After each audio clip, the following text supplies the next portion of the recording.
one last topic for this unit is the concept of polyprotics. We know that poly means many, and protic, probably not a word we've seen before, but we could probably guess prot is talking about protons, which we also know as hydrogen ions, which we also know as H+. So a polyprotic is an acid or a base that can accept or give more than one proton. Generally, we talk about polyprotic acids. So first, let's look at a monoprotic acid.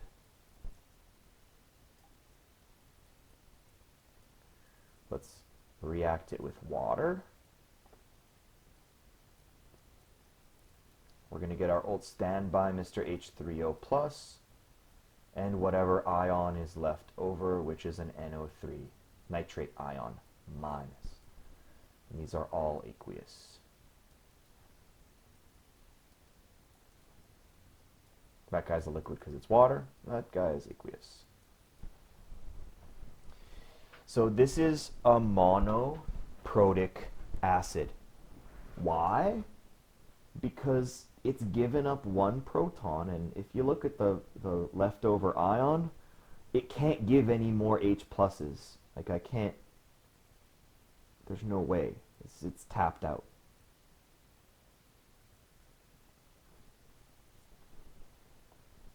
So what about something like this?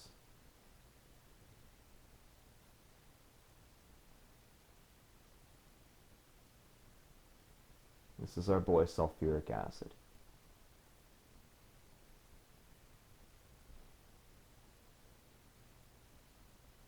So reacting with water. First thing we're going to do, of course, is form our hydronium ion.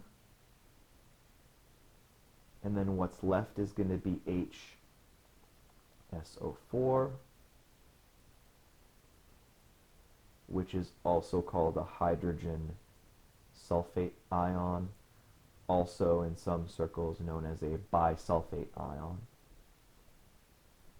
So we got one proton off of this guy, but we could probably do it again. Start with my HSO4.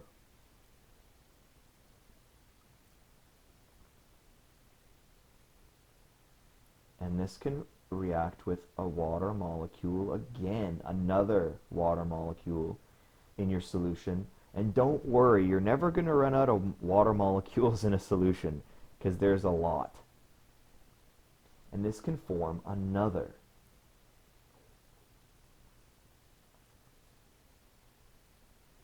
H3O.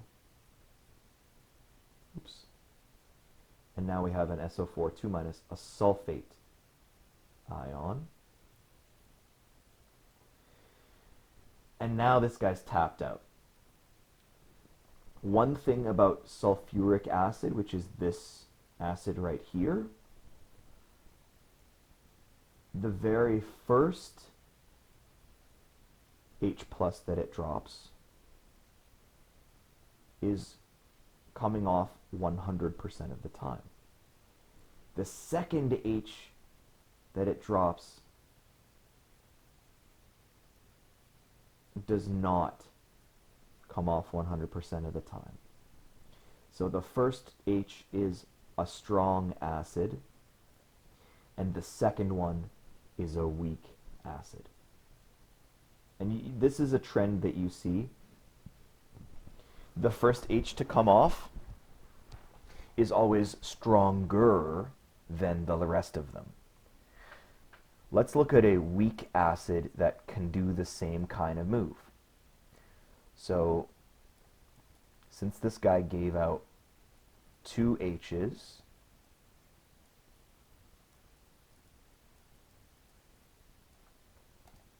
We call it a polyprotic acid. More than one proton. Beautiful. Let's look at this guy here. This is phosphoric acid.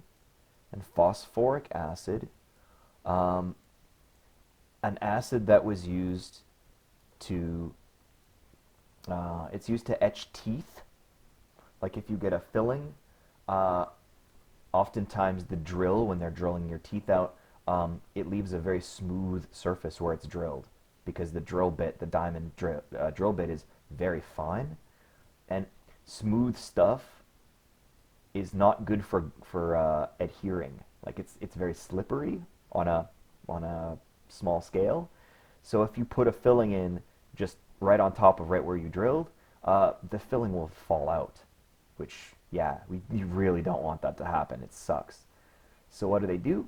They have a little drippy of H3PO4, and it melts or dissolves or attacks your tooth a little bit, and that makes the surface rough, and so it's more grippy. It's like the difference between having shoes that have a smooth sole and then having shoes that have like a very good grippy type sole, or having bald tires on your car versus having a fresh set of tires.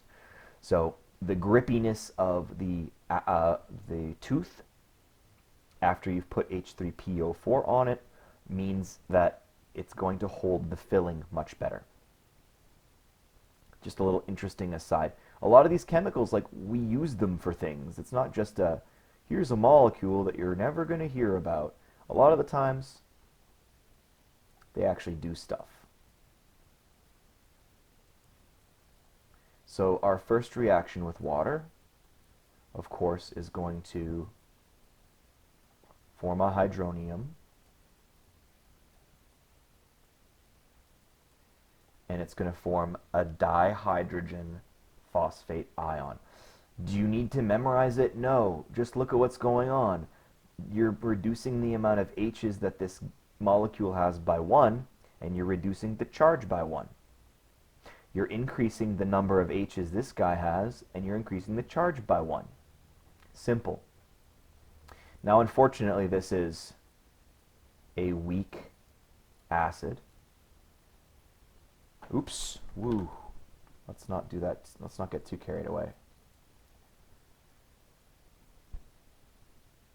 And then we can do the whole situation over again.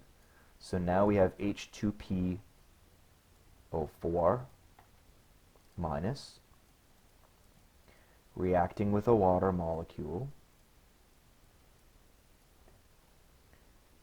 And again, we're going to make H3O plus. We're going to make our hydronium ion.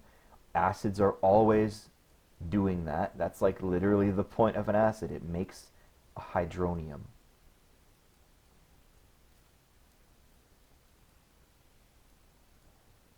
And now we have a hydrogen phosphate ion. And this is like really, really less than 100. This is like a couple percent. So each successive proton is harder to pull off of the molecule. One of the reasons why that's true is because look at the charge of the counter ion. The more things we pull off of it, the bigger the charge gets. And things don't like to just be floating around with a charge.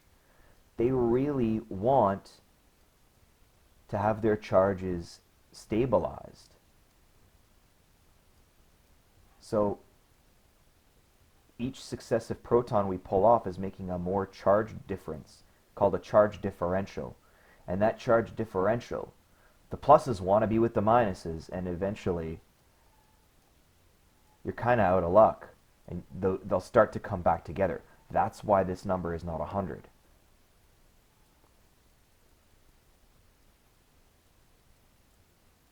And our last one, we're still making an H3O plus, and now we have just a naked phosphate ion with a monster. Like, this doesn't want to exist. It wants to find a plus to hook up with. Uh, ideally, it wants to find 3 pluses to hook up with. So this is like really, really, really, really unlikely. It does happen, but it's super, super rare. So what does this mean when we're looking in a solution of phosphoric acid? We're going to have a whole bunch of different species. We're going to have a whole bunch of different characters in here. Some of our acid is still floating around as that. Some of our acid has dropped a hydrogen. Oops.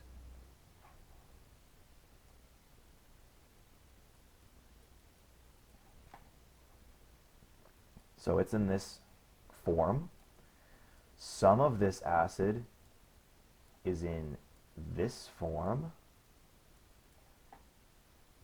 And some of the acid has surrendered or given up all of its hydrogens and is in just the naked phosphate ion form. In Chemistry 30, you will learn what the actual numbers are. We don't tell you the numbers and how to work them inside of the Chemistry 20 course. But suffice it to say, scientists have figured out how much, like how strong this reaction happens.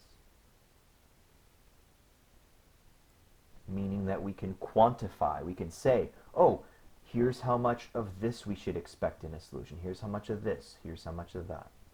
But again, in Chem 20, we don't talk about